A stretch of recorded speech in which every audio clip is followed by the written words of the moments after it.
გამარჯობა, მე ვარ გიორგი დიხამჯა, საქართველოს ხალბურთის ეროვნული ნაკრების წევრი და სპორტის უნივერსიტეტის სტუდენტი. როგორ დაიწყო შენი გზა ხალბურთში? ჩემი გზა ხალბურთში დაიწყო დაახლოებით 15 წლის ასაკიდან, ვეტერანი გიორგი წივწივაძე იყო ასეთი ხალბურთელი და მე მიყვანა მან.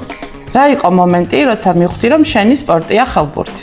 პირველად მივხვდი, როცა ამჟამინდელმა ნაკრების წვრთნელმა მოტიტე კალანდაძემ დაინახა ჩემი ფიზიკური მონაცემები და მისგან ძალიან დიდი კომპლიმენტები მივიღე.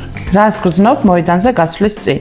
რა თქმა უნდა, ვნერვიულობ, მაგრამ როცა სასტვენის მომესმის, უკვე ყველაფერი იხსნება და შემთხვევაში დარწმუნებული ვარ. რა გასწავლა ხალბურთმა ცხოვრებაში? მიზანდასახული რომ დავიდე. როგორ ახერხებს სწავლასა და სპორტის შეთავსებას? აქამდე ვერ ვახერხებდი და იმედი მაქვს, ეხლა მოვახერხებ. რას ეტყოდი დამწყებ სპორტსმენებს? დაისახონ მიზანი და გაყვნენ მას, რადასა უნდა დაუწევთ. რა არის შენთვის ხალბურთი ერთი სიტყვით? ყოველდღიურობა. ჩემპიონები სწავლობენ აქ.